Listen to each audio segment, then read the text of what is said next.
Hi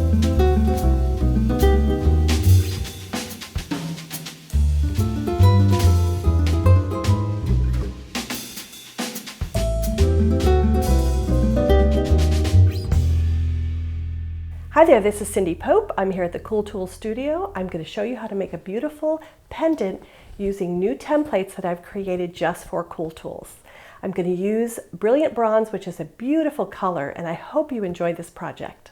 Here's the project that we're going to be working on today. I wanted to point out something. This has something called tanzanite colored CZs.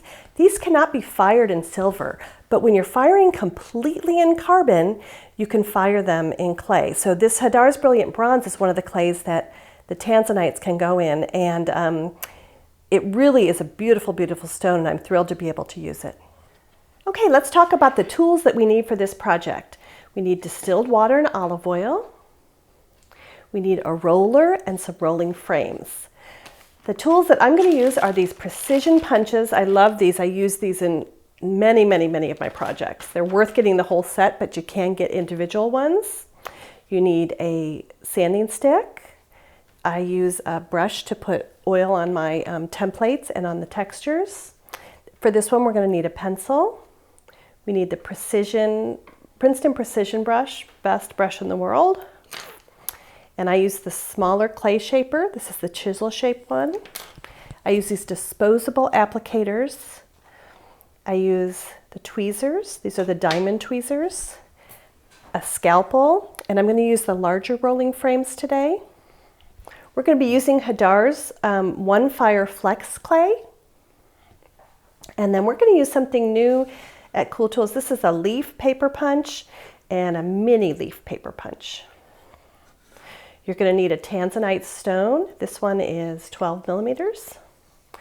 You're going to need the new cab setting tool, and I'm going to show you how to set a stone and trap it inside. This is great because a cab does not need as much clay because it's flat on the back. So the faceted cabs are an interesting alternative to a faceted stone. We're going to use the Cool Tools, two of the A and the B stencil in my stencil set. This one's called Home. I work often on a silicone texture for rolling, and we're going to use this interlocking leaves. This is a great easy release texture. Okay, so let's get started. Okay, we're going to plan out this piece a little bit with paper to make sure I know all the different parts I'm going to use. The first thing I'm going to use is I'm going to use the A texture, which is the basic shape, and I'm going to draw it on paper. I'm also going to cut all these dry, so I want to make sure I know exactly how much clay I need to use. The next one I'm going to use is I'm going to make a frame. See, I have a frame up here on top of that back.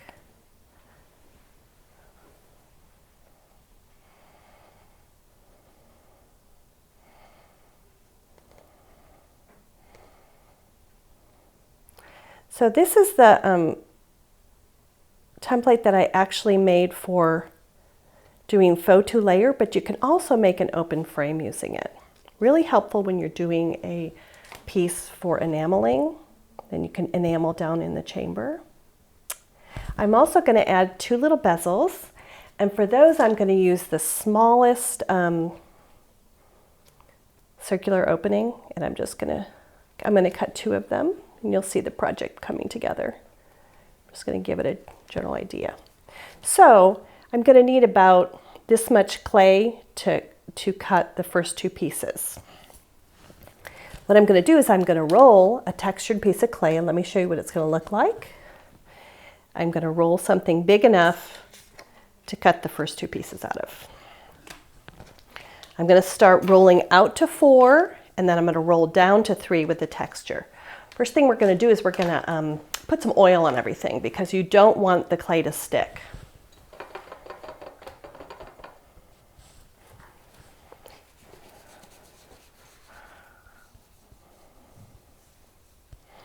And then I'm going to put it in the texture, and because I'm going to cut dry, I'm not going to need to put oil on the template. You only need oil when you're cutting wet. When you're cutting dry, you don't really need it. Okay, now we've oiled and we're ready to roll. So I'm going to take the clay out. I'm going to condition it a tiny bit. I mixed it today, but I just want it to be nice and smooth.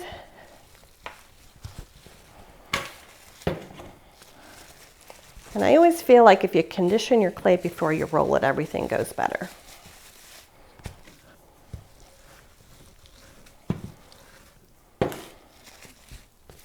Especially if it's been sitting for a while.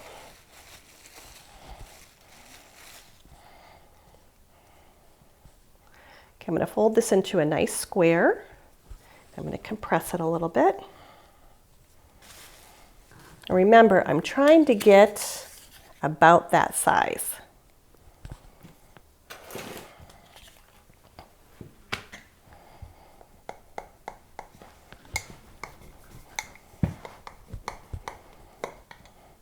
And the nice thing about this texture mat is it is really big. So I'm not like trying to fit into a little corner of it.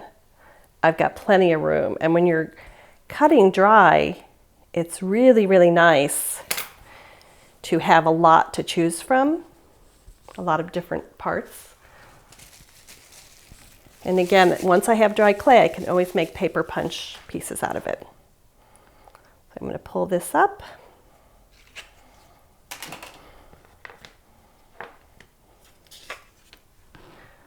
I'm going to make sure I've got this well oiled, so let me, and remember where I oiled it. I'm going to go on this side.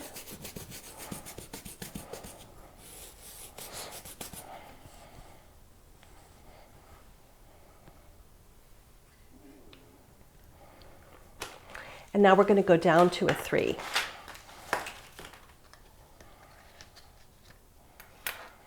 And how I roll, there's lots of great rolling techniques in the videos at Cool Tools, but I like to roll, and I think this is how Wannery Tanner does it. She's a great roller.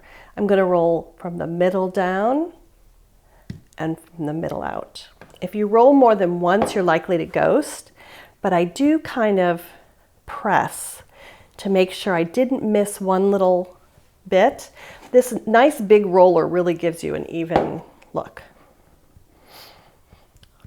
So now we've got 3-card clay with texture that's sticking up a little bit.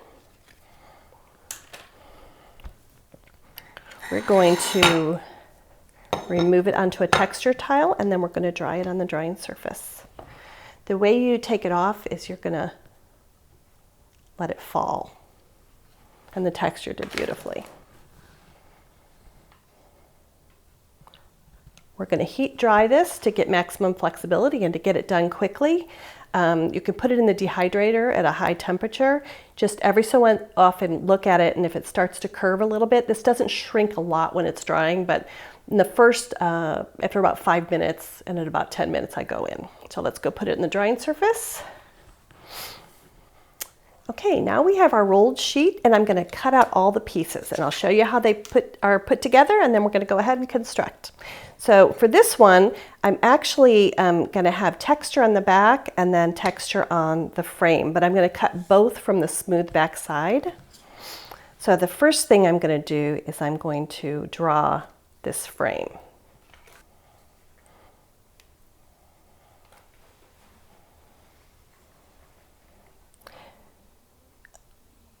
I'm going to cut the outside out with my Joyce Chen scissors. I'm going to cut the inside out with a scalpel.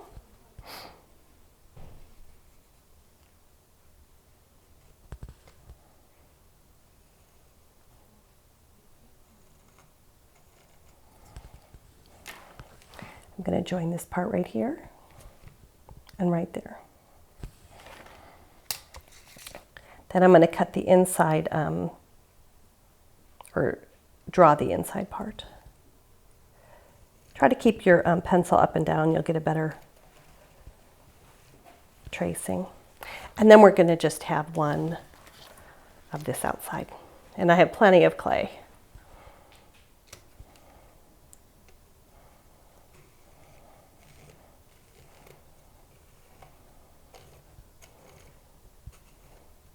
I'm going to draw all the pieces. So we're also going to draw these 2 little bezels.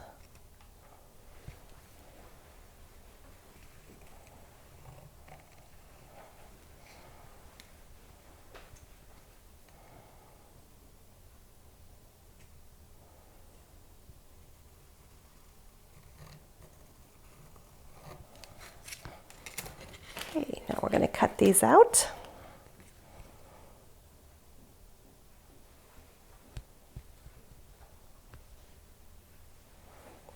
Again, you're wanting to cut on the outside of the pencil line because that's really actually where the template goes.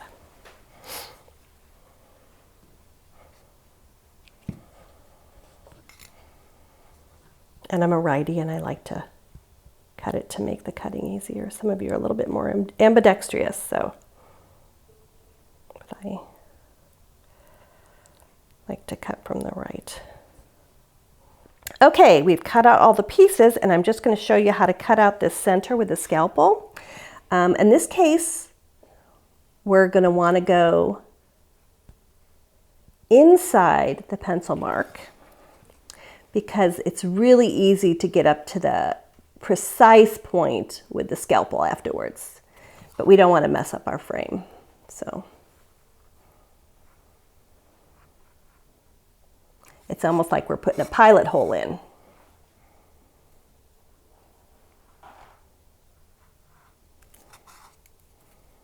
And again, be sure you're cutting on a tile, not on your nice surfaces, your work surfaces, or your silicone or your Teflon.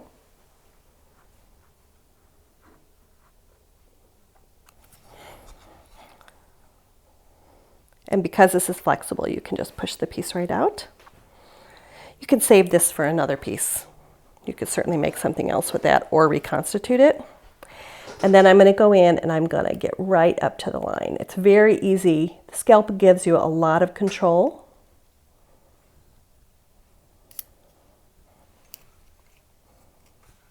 And because this is a flexible clay, it cuts beautifully. So again, you're going to be able to use the same technique with Cypress and with FS999 and Easy 960.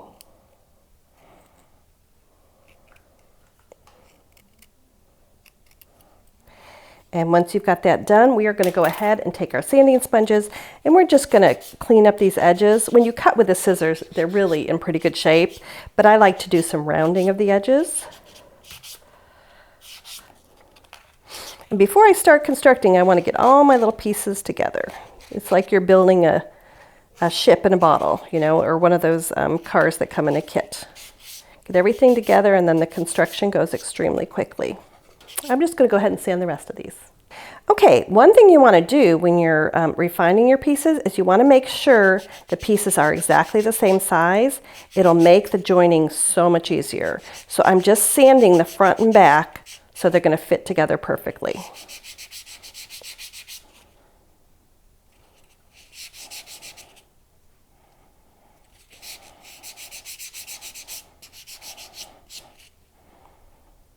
Okay, so that's fitting together pretty well. Maybe a little bit more on this side.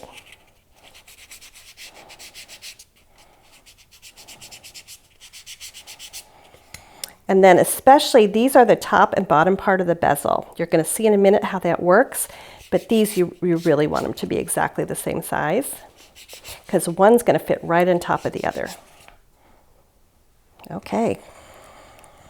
Okay, so let's start joining these. I'm going to move over onto a smaller tile to put my water on, and I'm going to take some of this sanding dust and we're going to use it. I'm going to take distilled water and wet that, and then we're going to take one of these disposable applicators, which are, in my opinion, the best thing for joining things together. They have a nice little soft fibered end, which tends to bring up slip. And with this particular clay and many of the other ones I use it in the projects, you can actually take dirty water and rub it back and forth, and all of a sudden you have a covered bit of slip. And you don't have, especially with texture, you don't want a bunch of goopy slip coming off the edge, but you do want a really good join.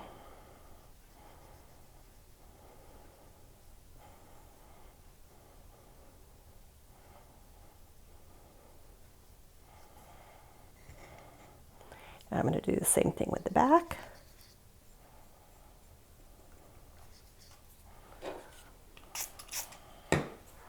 And you don't want to get the piece wet. You want to get the back wet, but you don't want, you never want to just throw slip onto dry clay. You want the slip to kind of soak in, because that's how you're going to get this front and back to be like one piece. Once I'm done with that one, I'm going to wet this one up real quick. Now it's nice and wet because it was in the water. And we're just going to put it right on top. We're not going to push together until we are sure that it's perfectly lined up. So I'm lining up.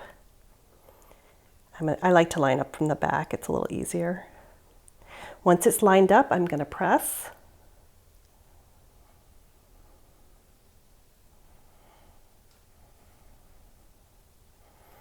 I'm actually going to take on the inside and smooth out where that little slip that I made came out, because that's going to help it join really nicely. I'm going to make sure I rub all the edges to join them together. We're going to reinforce this until you no longer see the line. And this clay does really nicely with this. I want you to be careful that your fingers don't get wet and mess up this really pretty texture. And then we're going to dry it and we're going to reinforce it again, and we'll start getting that bezel ready. Okay, so now let's work on the bezel. And this is where we're going to start using the Bezel Template. So the first one I'm going to do is the top one. And the way I do this trapping of the stone is I take my stone, and it's going to fit in the 12.25, and it's a little bit bigger than the 11.75. So what I want to do is I want the top bezel to be 11.75, and it's going to trap this stone in between the bottom bezel. And you'll see as I work through this process, it'll start to make more sense. But I always start with the top. So I want a smaller top bezel that's a little bit smaller than my stone. So you want to be very careful to center it.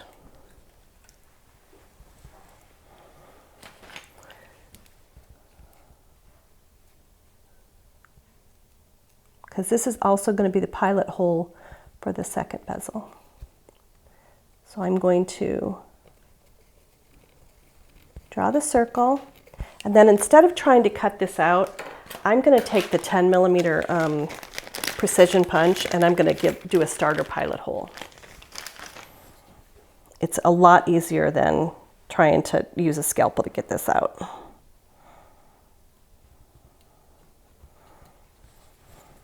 You can save this piece for something else too. If you plan properly, you can use all these dried pieces that you cut out. So once I've got that done, I'm going to use my scalpel to go right up to the pencil line. What we're doing with this one, we are just making that penciled line disappear. So then we've got we've got the perfect hole from the stencil.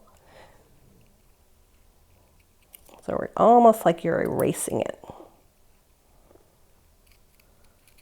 So once you've got it done, you're going to put this on top of the bottom bezel, because you want the hole to be in the same place on the bottom one as it is in the top one.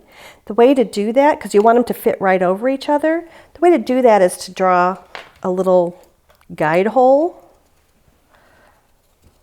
So I'm drawing a little guide hole, and now I'm going to take my 12.25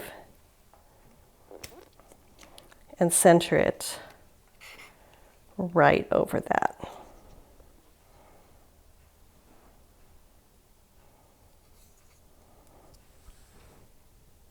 Got to get right on top of it.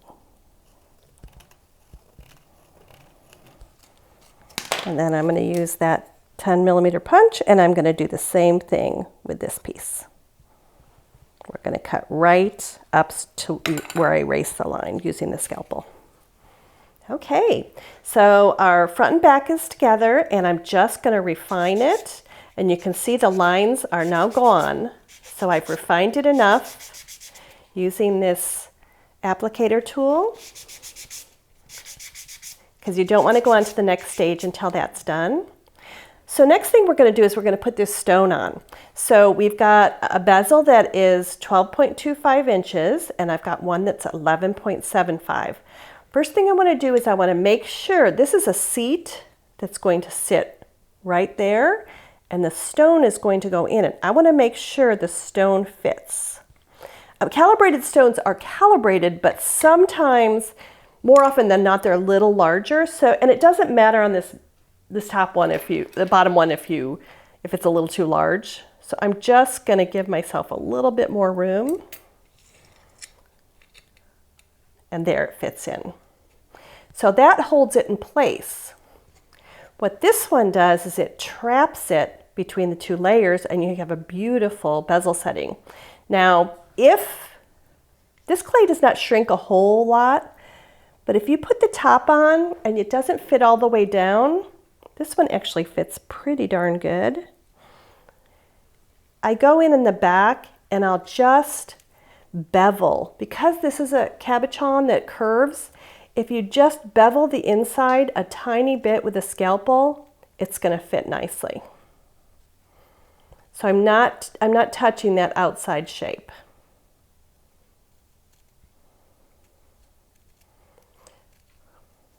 The more shrinkage the clay has, the looser you want this setting to be. Hadar's bronze doesn't shrink that much.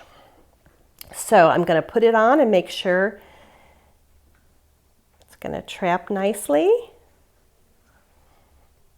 which it does. So I'm going to go ahead and put the bottom on and then put the stone in. We're going to join this just how we joined everything else.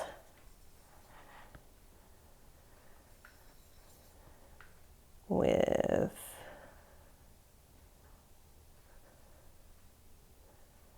dirty water. This is a little slippier than the other. And I'm going to put a little bit here. I'm going to make it a little less slippy and more watery.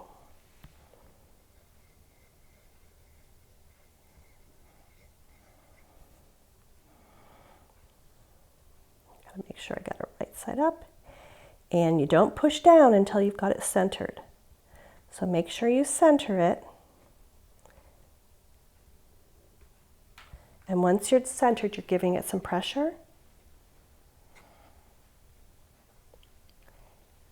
And you're going to put this stone in so you can reinforce really well on the inside with a little bit heavier slip. That's not going to come off. Then we're going to dry it, and then we're going to punch an azure hole through and then cover it up. Okay, we're going to take and make a little azure hole so we can see this beautiful color through the back. I'm going to use 8 millimeters. And I kind of make a mark and then look and make sure it's centered. It's not a huge deal if it's not centered in the back, and I kind of use a rocking motion to cut through the clay. It's a little hot from the heating tray, it's hard to get out. Not perfectly centered, but it's going to be fine. And you can clean that up with a, I like to wet sand it. I think it gives it, I don't want to remove any material, but I want to smooth it out really nicely. And now we're going to put our stone in.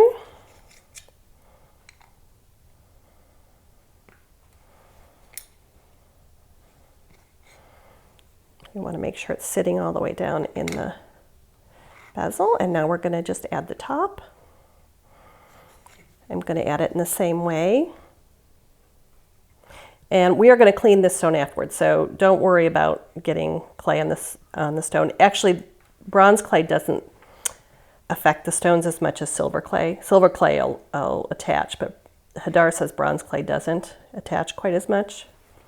I still clean all my stones, but that's your last step before you put it in the kiln.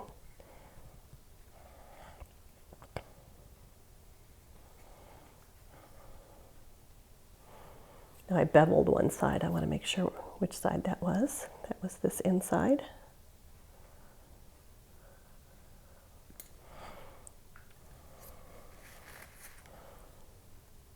We're going to put it on top and make sure it lines up perfectly with the other one.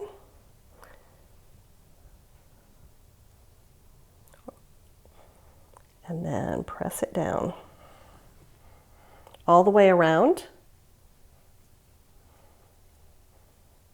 because you don't want this to come up.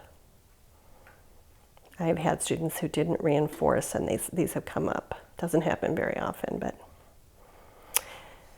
Now, just like I did on the side, I'm going to go and make sure these two pieces are nicely joined all the way around on the inside. Using this slippy water.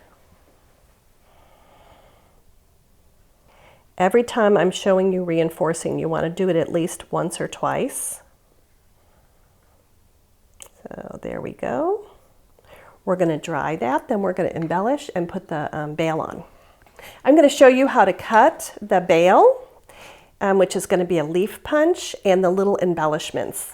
I also have made little tiny bronze balls to put in that opening.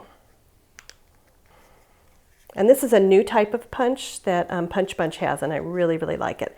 So I like to go right up to the edge of the clay because I don't want to waste any clay. So I'm right up to the edge and then I punch.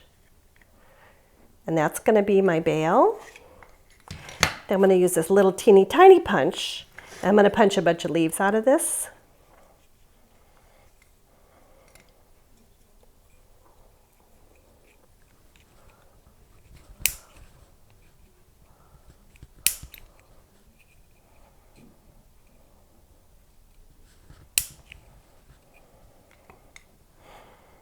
And then we are going to use these as embellishments.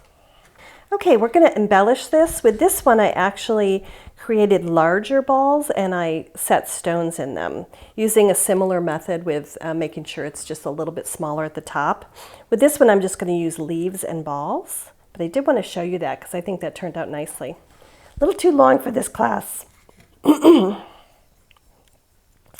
So what you're going to do is you're going to add some slip.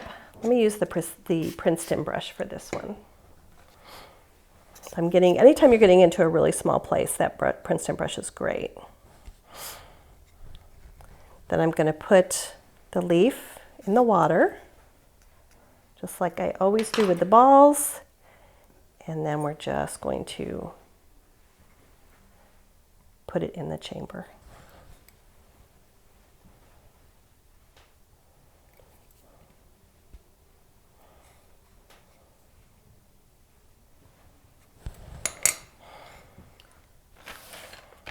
I'm going to cut these a tiny bit skinnier.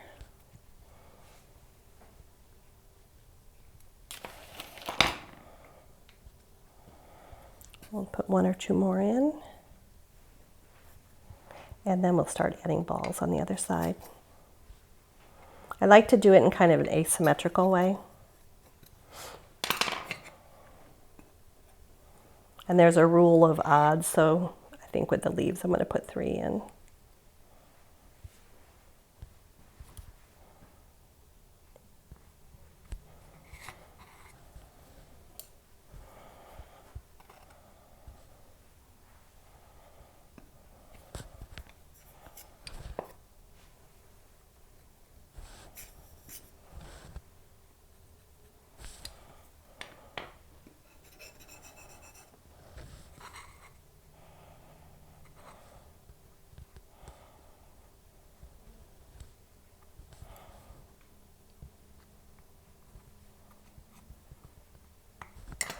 Okay, as soon as you've got them in there, reinforce with water right away. That's going to help it join so much better.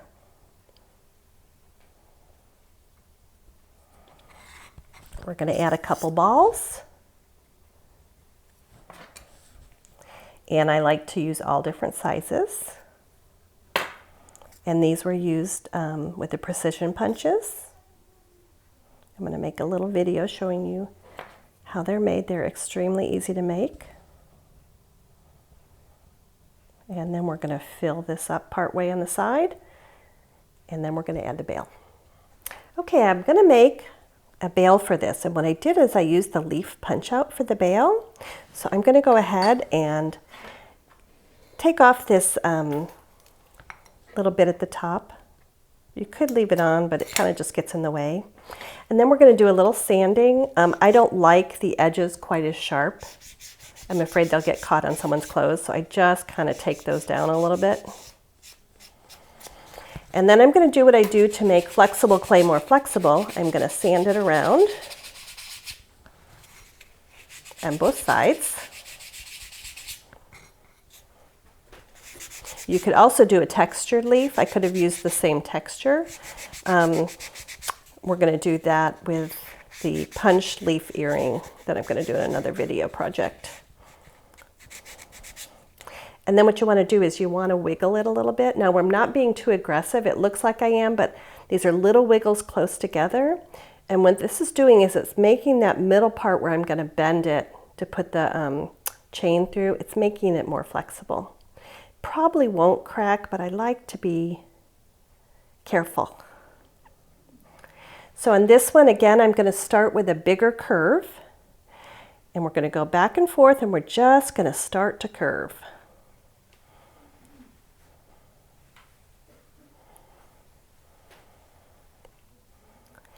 And then with this one, I want it to lay flat. So I'm going to take the tool that's the size that I want to have the opening, and we're going to bend over that. So I'm pushing down. So that's going to have it ready for me to add. I also like to put something in it after I set it, so when I put it on the drawing surface. So I'm going to take one of these out. And then I'm actually going to put that through to make sure it doesn't sink down too much. But it's kind of like you're encouraging this shape. So we're holding for a little bit to have the shape that we want to put in the bail, and then it's an easy attachment. Let's go ahead and pull our original out. It's very hot.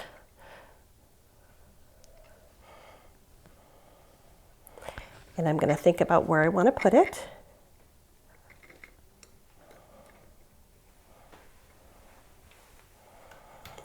And it's just, you know, the tip of the leaf could totally go over the stone. That might be interesting. So once we've figured out where we're going to place it, I'm going to turn it over, and I'm going to keep that curve in there. And we are going to add slip, and we're going to build up slip on the inside. Because this is a curved shape, I actually put heavier slip in there than I do when I'm joining two flat shapes, because I really want it to stay down.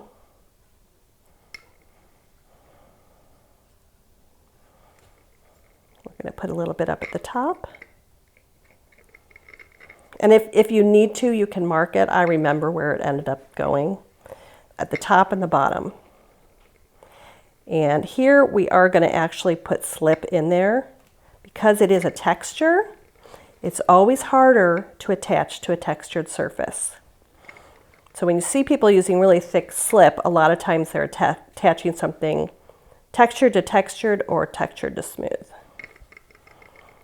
Okay.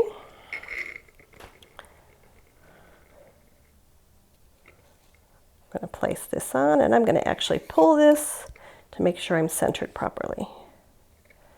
And once you're centered, you're going to press.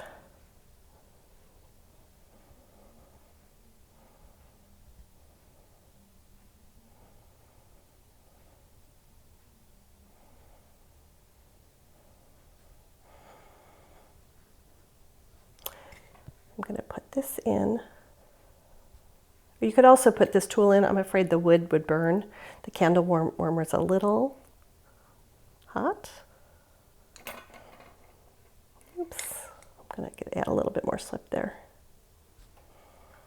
at the top.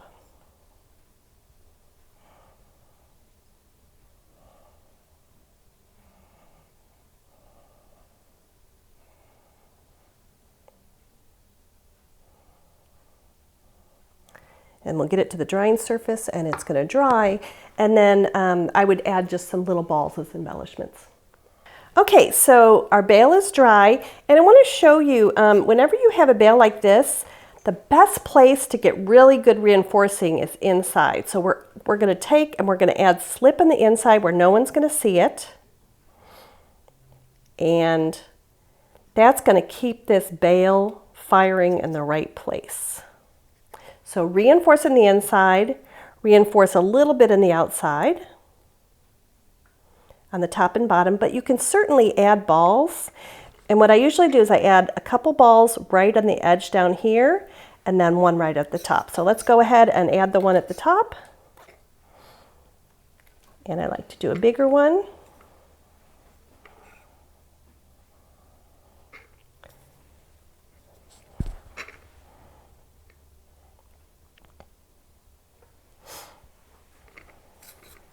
Self-edit, but I really do feel like these balls add something to it, especially if you have a place you're having a hard time finishing. It helps to add a ball to it because it can cover, like if you have a nick in your clay. And when you fix a crack, it always helps to put some balls over it because the crack is never gonna be quite the way it was. I'm gonna press that down. And sometimes it's just a design choice. And sometimes it, as in these two little balls I'm going to put on, this is reinforcing this attachment right here.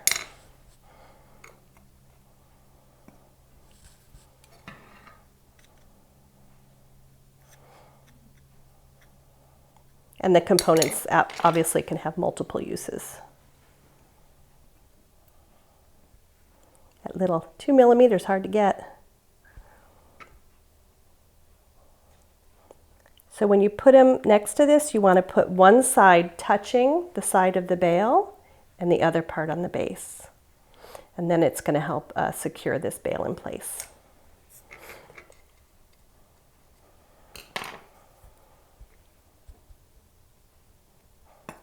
I love all these little half balls, but I'll tell you, the little 2 millimeter ones are sweet.